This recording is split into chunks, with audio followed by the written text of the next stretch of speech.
Hi, for anyone watching this. I have a list of questions people have asked me in regards to what the whole bodybuilding process was like. I've been wanting to contribute more to YouTube. This was a goal of mine, but like all things in life, so much to do. However, I am starting this today and I'll contribute more often, so make sure you like, subscribe, share, all that good stuff. I promised John Meadows, who, as you know, recently passed away. Him and I worked with him on the Granite team, and he was always on me. Brittany, start a YouTube, contribute to it. You have a lot to say. So I'm doing this now, post-show, as one of my goals in memory of him. So thank you, John. Anyways, a little bit about my journey. So I've been an athlete my entire life. I started really young as a runner, did cross country and track throughout college. Due to a hamstring injury, I was unable to run in college, so I found rowing. I was Division I rower at University of Rhode Island, which is where I fell in love with lifting. And from there, in 2014, I did my first strongman show.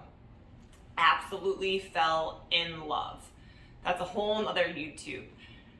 So in 2017, I earned my pro card, and then I did a lot of pro shows right in a row, consistently earned third place.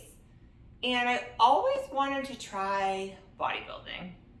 I remember when I was young, when I first started really getting into training and nutrition, my first job ever was at the Cape Ann YMCA working on the fitness floor. So I was always reading, and I was kind of just fascinated with the whole process and thought it was amazing someone could do that to their body. And I remember listening on YouTube to Kai Green, very motivational. I just kind of liked how the appeal to me was that you had to dig deep in bodybuilding. And of course, every sport's like that, but it seemed a little more intense with bodybuilding. So that's what turned me on originally to it. However, I had kind of a weird journey getting there. So I just made it to the stage a few days ago, and that was my third attempt. So let's rewind a little bit. So in 2019, I contacted Justin Randall, who is also on the Granite team, who is also still my coach and a very good friend of mine. And I said, hey, I have a few friends that have used you. I know you're a pro, you're in the area. I don't really know much about bodybuilding. This is where I come from. And he took me under his wing. So I believe the first time it was the Cutler I wanted to do, which is always in April. So we did like an 18-week prep. And when I was a month out of my first show, I was in an accident. I was away for work and I broke my wrist, had a couple of surgeries, and they pretty much told me I might never be able to use my arm again. But we all know it's what you believe. And luckily I came back. 6 months later, I actually did a powerlifting meet because I was afraid to bench, so I figured I'd conquer my fear with that. And then I spent a year rebuilding symmetry. Okay, so then 1 year later, reached out to Justin again and said, hey, I'm ready to prep again. Now, this time, luckily, it was something that affected, not luckily, it wasn't a good thing, it was Corona shutting the shows down. And we all know I wasn't the only person in that boat. I was just a little upset because, again, I went all in and I was like, okay, this is the time I can finally step on stage, only to, again, a month out, have it be canceled. So I was a little like, okay, the idea to prep again first popped in my head not long ago. I wasn't really even planning on doing it because, you know, you can do a bodybuilding show at any point in your life. But I always liked how, in my first 2 experiences being on the prep, I really liked how you're so routine and you don't really have time, excuse my language, but you don't have any time for bullshit in your life. And that's what I really liked about bodybuilding is, some days you're just so tired that you really see things for what they are. So I was kind of in a spot in my life and I wasn't sure if I was going to move cross country.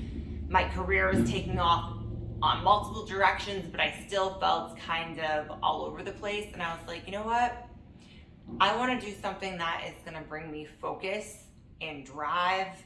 And I still have that bodybuilding itch. So I reached out to Justin and I was like, hey, I know it's only 12 weeks away, but do you think I could do the show? And originally we were going to go for NPC Vermont.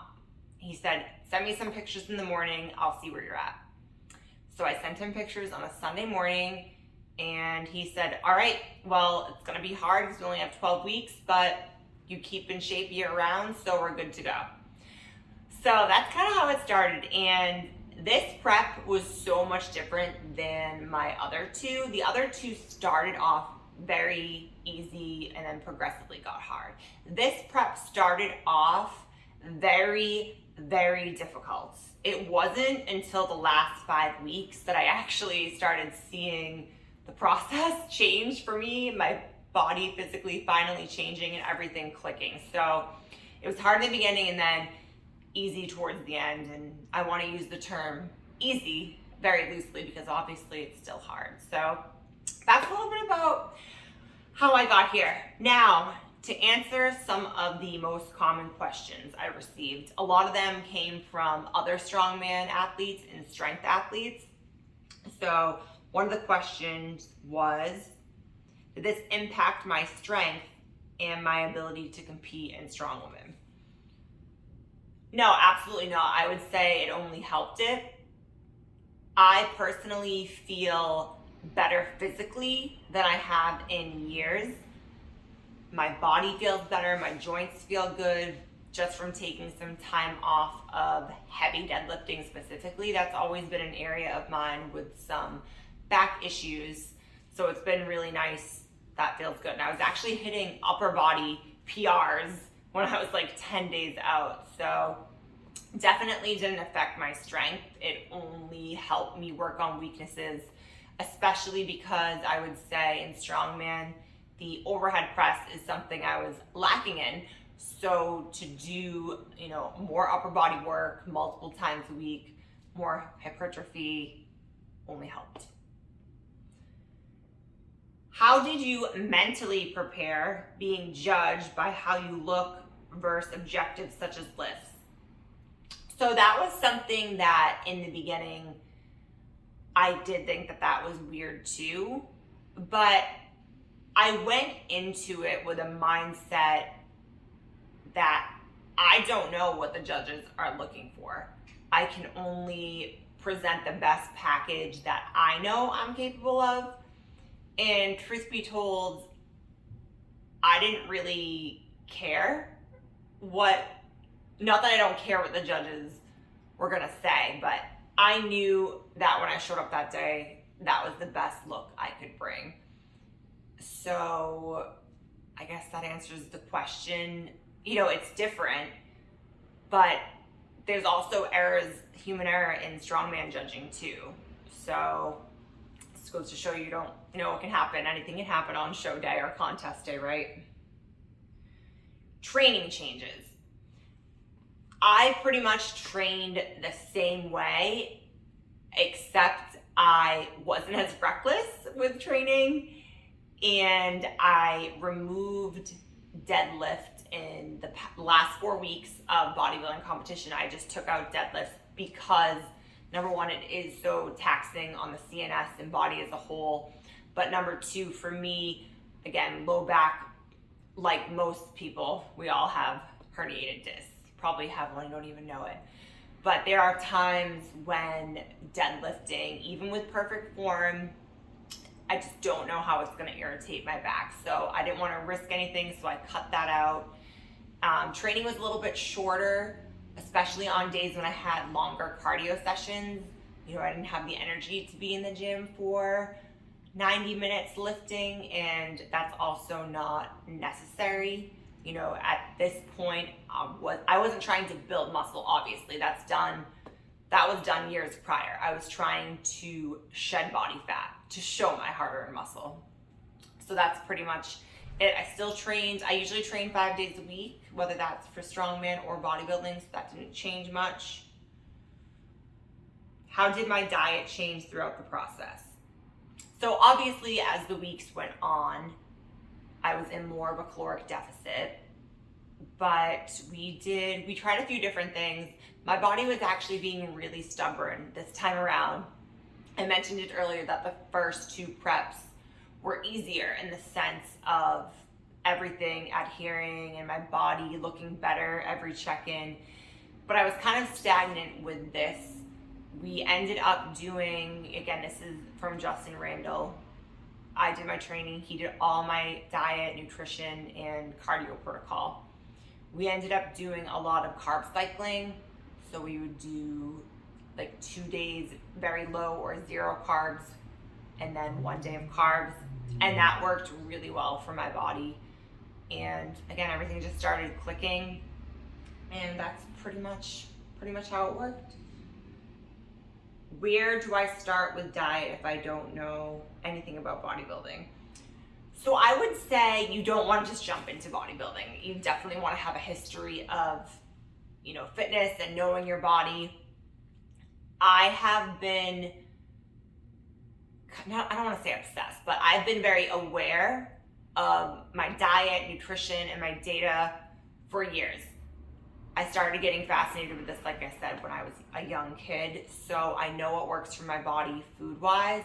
And throughout the year, I don't track diligently throughout the year. I've used RP before, and I like to do my own. But at this point in my life, I kind of can just eyeball and know what works. Obviously, when I was on bodybuilding prep, I was more OCD type A in the sense that I need to measure everything. I can't just guess that that's 5 ounces of chicken like I do at other times in my life. So I would say you need to have a strong base before you decide to do something like this. And again, make sure you're in good hands. What was my favorite part? My favorite part, obviously show day was amazing and fun, and I was grateful to finally have gotten there, but the whole process I really enjoyed. And it's funny because this whole bodybuilding journey 3 years ago started as just a bucket list thing. I've done a lot of sports, Super League, powerlifting. I plan to run a marathon someday.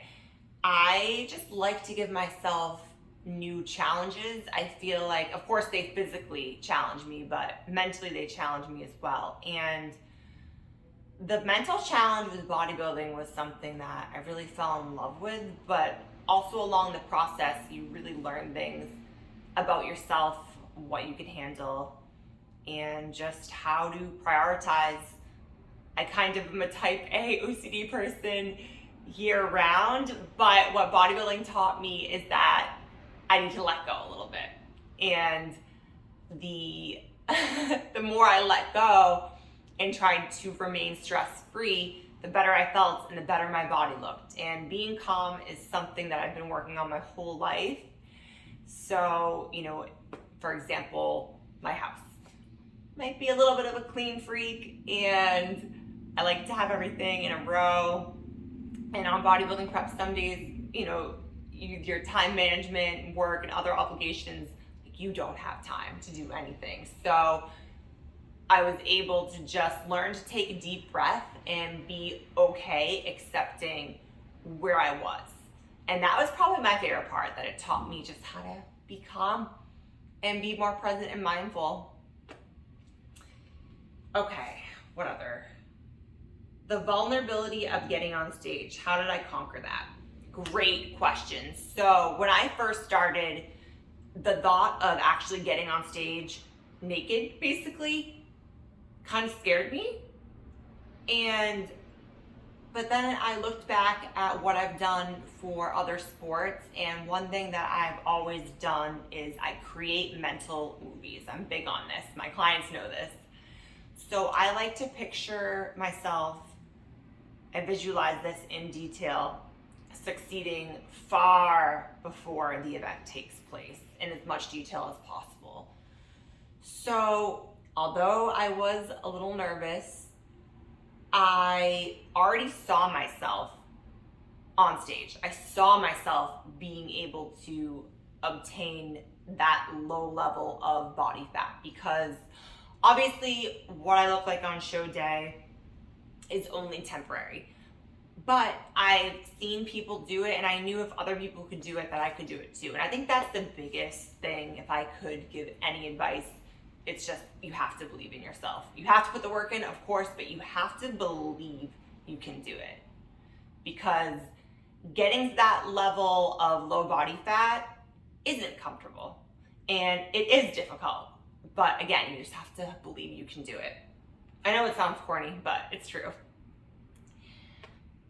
Judges' feedback, areas of weakness. So I already knew what my areas of weakness was. I think it's just being a lifelong athlete and having that mentality. I knew that my hamstrings and backside in general was something that I needed to work. Of course, there's multiple things to work on, but coming from a strongman background, having such large traps, it was really, really hard to show off my lats. Obviously they're there, but the art of learning to flare them was something that was difficult for me, and something I'm going to continue to work on, as well as hamstrings. There's always something to work on in any sport. It's kind of like, so in strongman, I never felt strong enough, even though I knew come contest day, I just had to bring it. All the work was done. Same thing for bodybuilding. A week out, a couple weeks out, can't really change what your body's gonna look like. You can change, you'll still have body fat you can reduce, but I can't make any drastic changes. So I just have to roll with it and accept where I am at that given time, and just know that there's always gonna be another level to strive for if that's what I want. And you can achieve it if that's what you want. I always say that's what you want, because at what cost? This is some people's life. For me, I will definitely continue on it, and that brings me to my next question, which is, do you plan to compete again? So I'm competing again in a few days. I am going to take a stab at North Americans, because my coach said might as well see where I stack up against the best. So I'm gonna do that. And as far as strongman, I will definitely compete again. My plan, I wanna be a lifelong athlete. That's why I try to do things the smart way. I love competing. I love what it brings me. I love that it shows, the sky's the limit. I love the people I meet, the opportunities I get. It's part of my life. It's part of who I am at this point.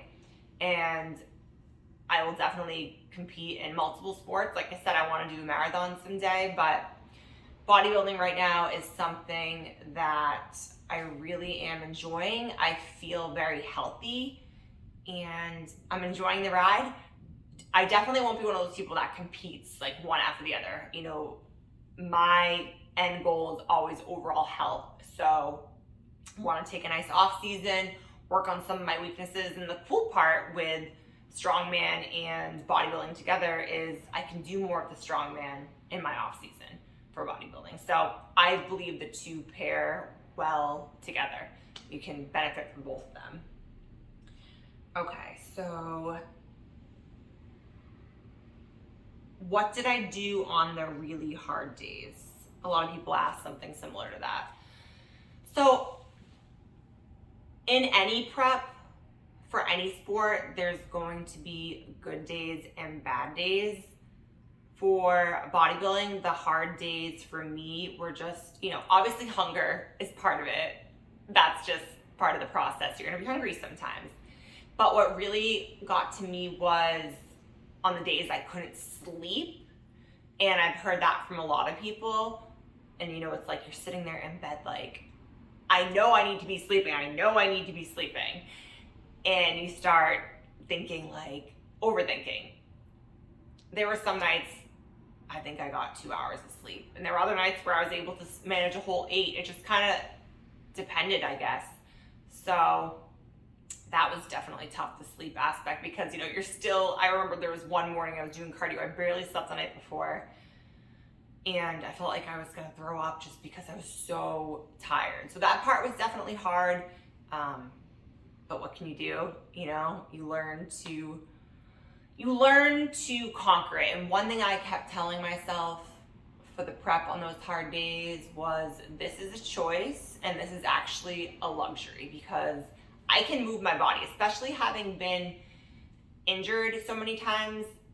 You know, my back injuries with strongman have taken me to my knees in terms of pain. And that's where strongman prep is hard, is some of those back pain days. I don't know if hell's a thing, but that's what it felt like. And then obviously with my wrist injury after that, I kind of was just always grateful to train. So yeah, there's gonna be good days and bad days, but I think that's enough for now. I will definitely continue with more YouTube, and I hope that this was helpful. And I really do hope that more people in the strength community, you know, if they're individual sports, strongman, powerlifting, bodybuilding, but there is community behind all of them. And I think we need to do a better job of bringing them together, because every sport can benefit from one another. So I do hope there's been quite a bit of number of different athletes lately doing both, which I love to see. And I hope that I'm a good example to show you guys that you can do both. So thank you for tuning in, and any more questions, leave them below. Thank you.